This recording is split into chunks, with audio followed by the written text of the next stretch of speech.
ธัมโมพระธรรมเป็นธรรมที่พระผู้มีพระภาคเจ้าตรัสไว้ดีแล้วธัมมังนัมสสามิข้าพเจ้านมัสการพระธรรมกราบพระธรรมสุปฏิปันโนภควโตสาวกสังโฆพระสงฆ์สาวกของพระผู้มีพระภาคเจ้าปฏิบัติดีแล้วสังฆังนามามิข้าพเจ้านอบน้อมพระสงฆ์กราบพระสงฆ์นะโมตัสสะภะคะวะโตขอนอบน้อมแด่พระผู้มีพระภาคเจ้าพระองค์นั้นอะระหะโตซึ่งเป็นผู้ไกลจากกิเลสสัมมาสัมพุทธัสสะตรัสรู้ชอบได้โดยพระองค์เองนะโมตัสสะภะคะวะโตขอ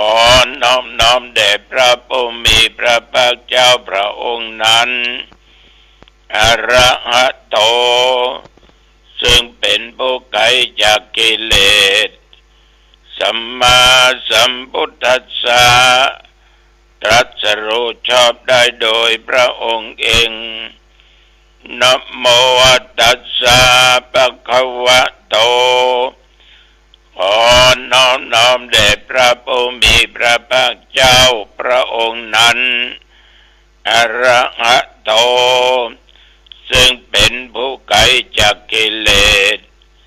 สัมมาสัมพุทธัสสะตรัสรู้ชอบได้โดยพระองค์เองพุทธังสรณังคัจฉามิธัมมังสรณังคัจฉามิสังฆังสรณังคัจฉามิทุติยัมปิพุทธังสรณังคัจฉามิทุติยัมปิธัมมังสรณังคัจฉามิทุติยัมปิสังฆังสรณังคัจฉา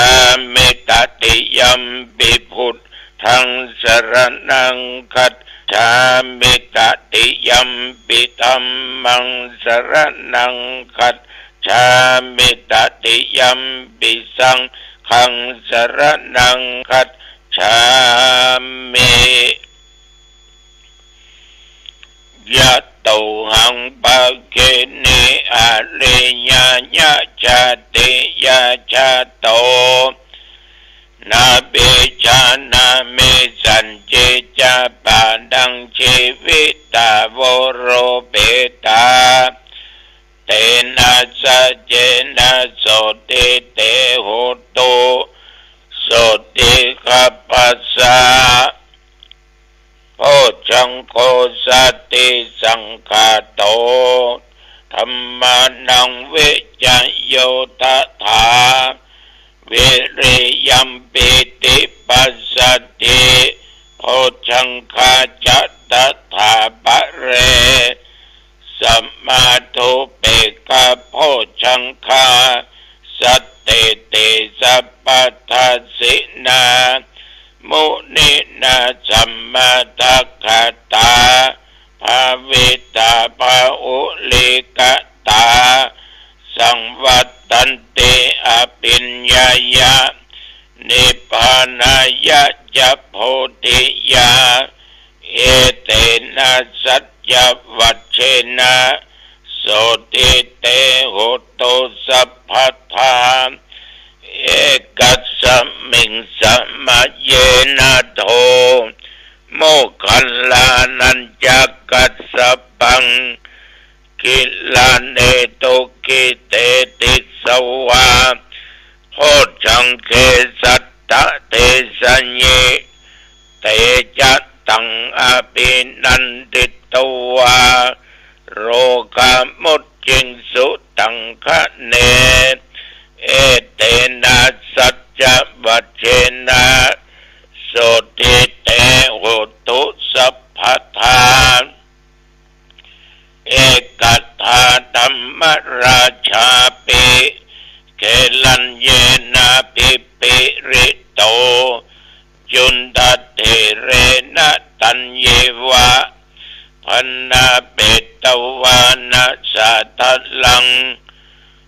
โมติตวาจะอาภัทธา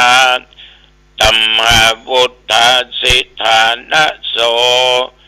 เยเตนะสัจจวัชเชนะโสติเตโหตุสัพพทาปะอินาเตจะอาภัทธาตินนันนัมปิมะเยสินังมัคคังหัตถกิเลสาวะ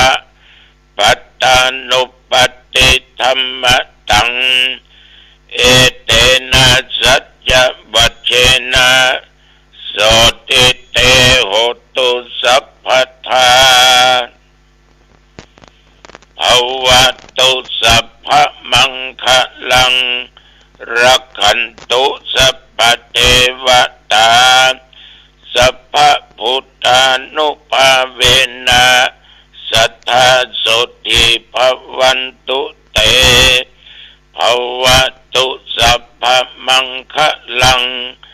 รักขันตุสัพพเทวตาสัพพธรรมานุภาเวนะสัทธาโสติภวันตุเตภวตุสัพพมังคะลังรักขันตุสัพพเทวตาสัพพสังฆานุภาเวนะสัทธาโสติภวันตุเตโดยสัจจวาจาแห่งบทสวดนี้ขอถวายพระพร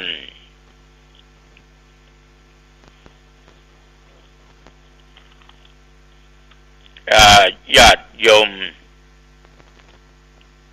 ท่านผู้ฟังทั้งหลายทุกท่านทุกคนกรมอุตุได้ประกาศบอกเตือนไว้ว่านับตั้งแต่เมื่อตะวันวามาจนถึงปัจจุบันประเดี๋ยวนี้แถวบริเวณใกล้วัดหนองตองและวัดหนองตองตะวันนี้ญาติโยมเวลาประมาณเกือบ4 โมงเย็นมีลมมีเสียงฟ้าร้องดังลั่นก็ลึง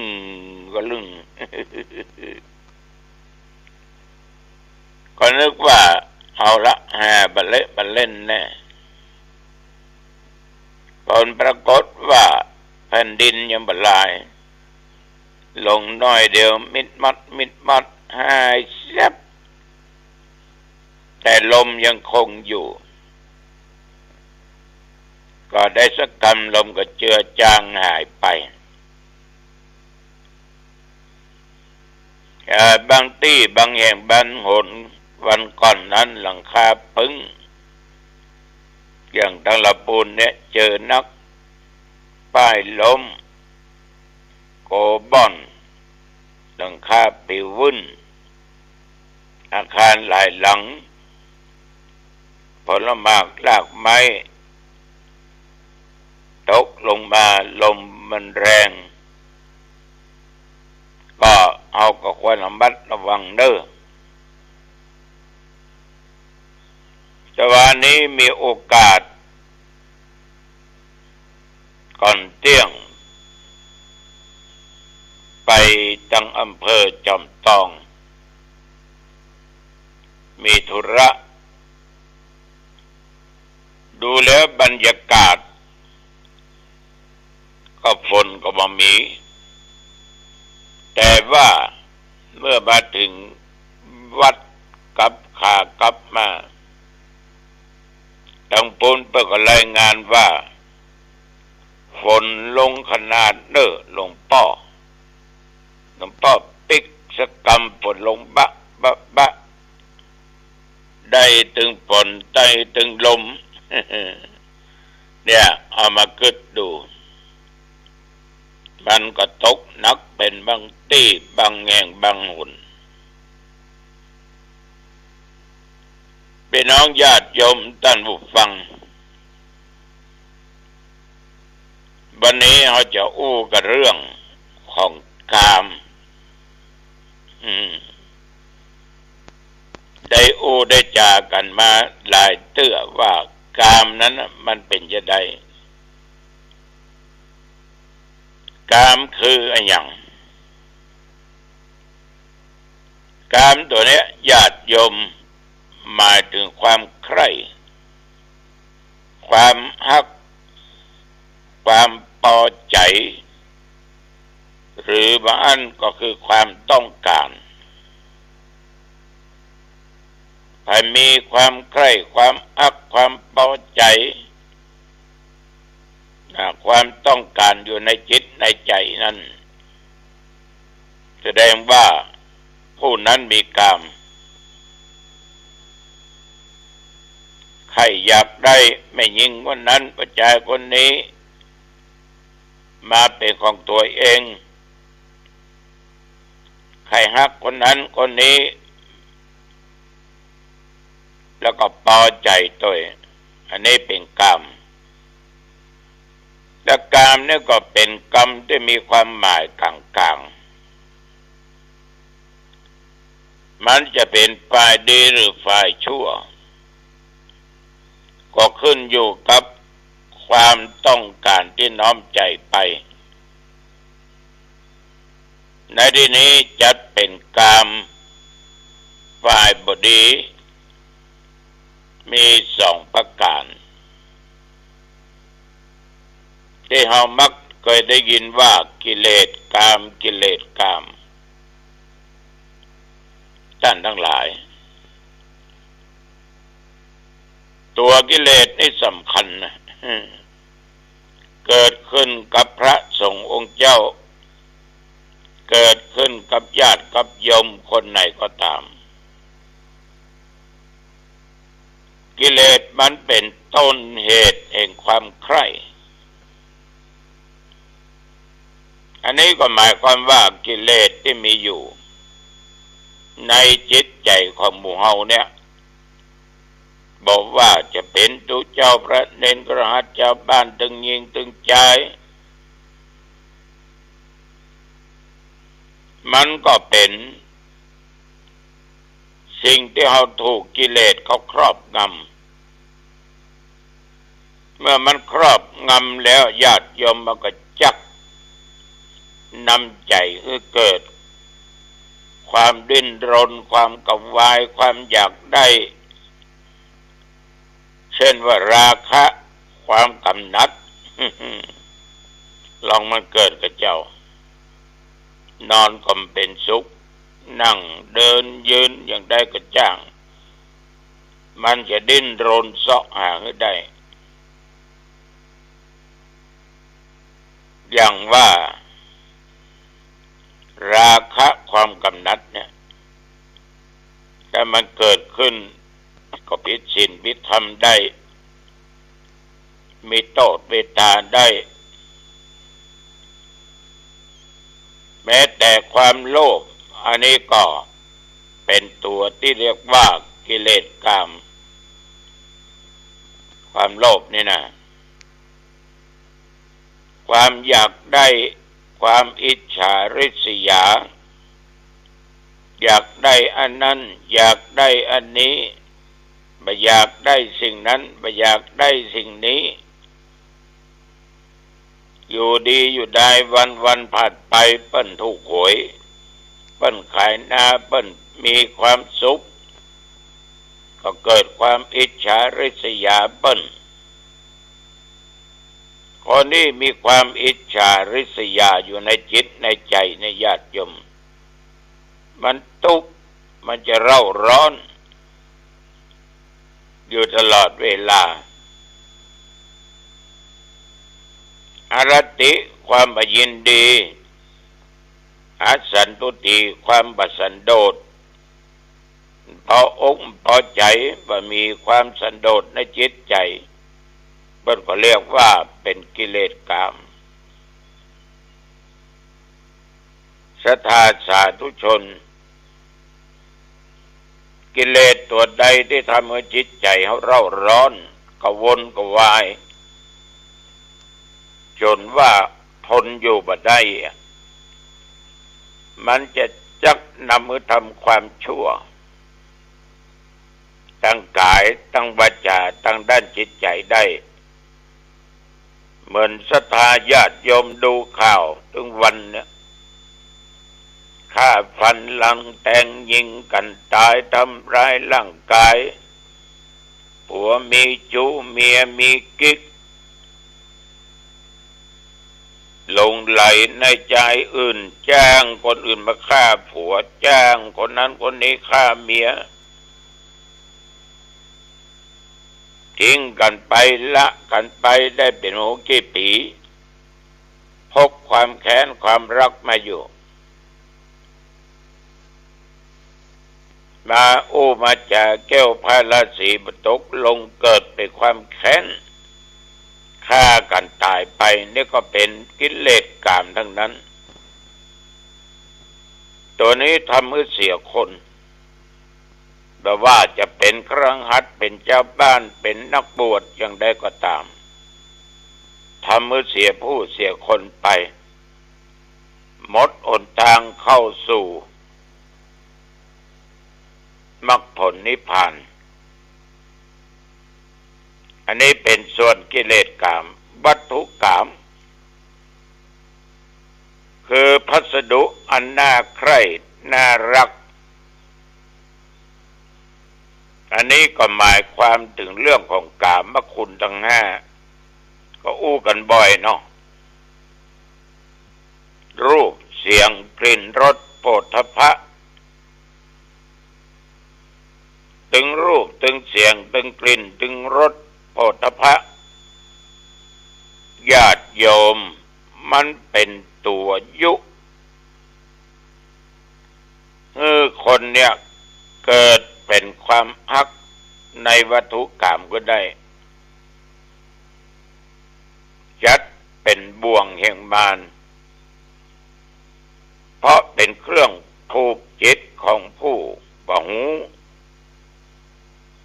คือติดอยู่ในกามคุณ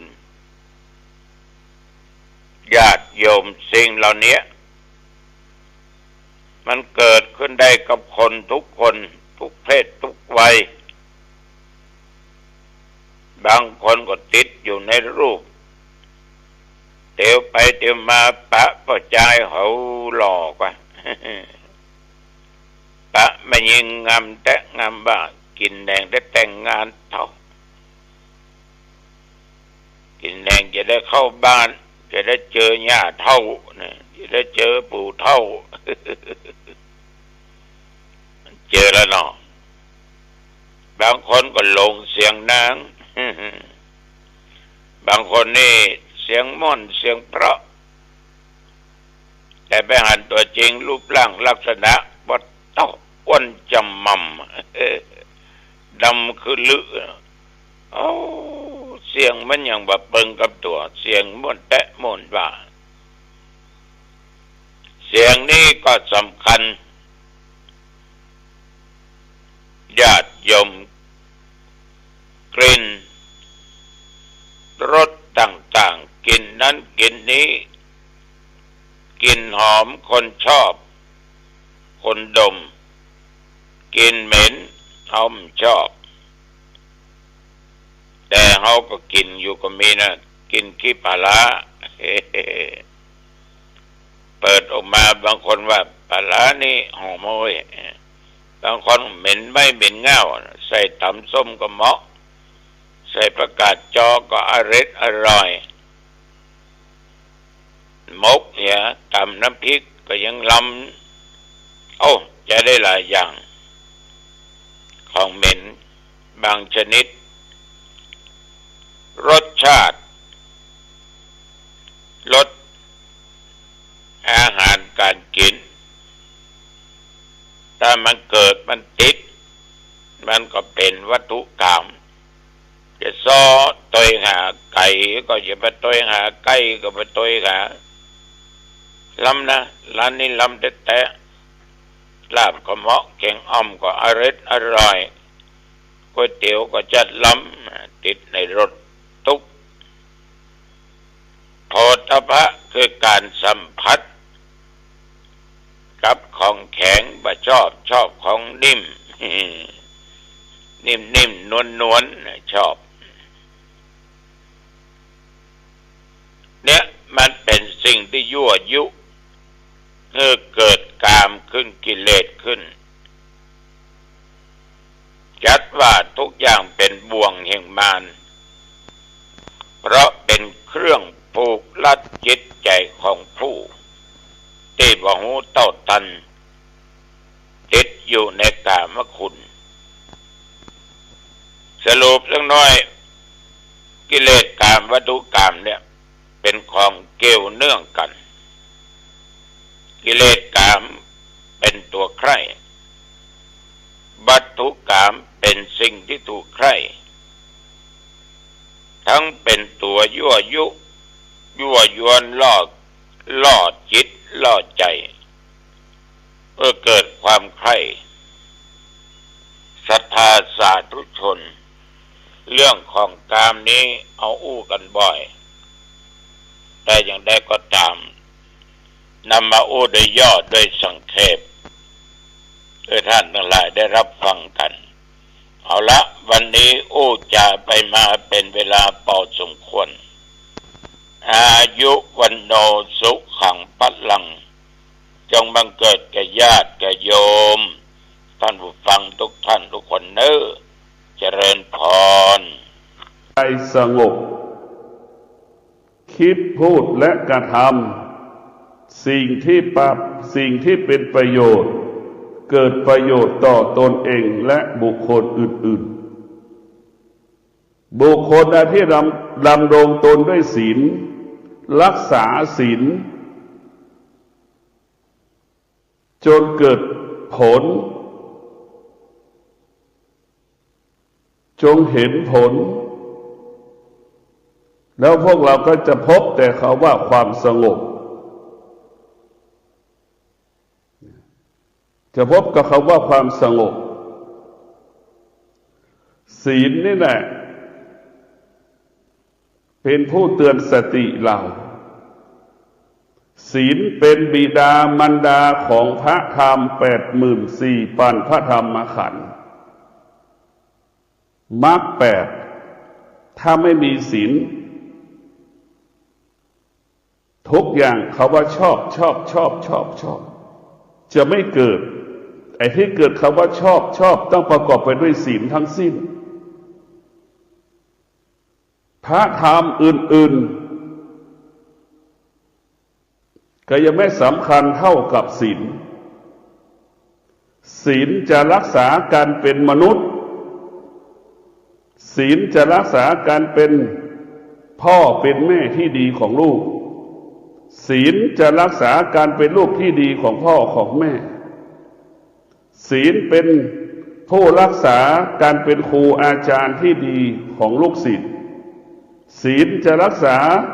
ลูกศิษย์ที่ดีให้กับครูอาจารย์ศีลจะรักษาการเป็นพระภิกษุสงฆ์สามเณรศีลเป็นผู้รักษาการเป็นพระพุทธเจ้าเราจะเห็นว่าศีลนั้นมีความสำคัญเหนือกว่า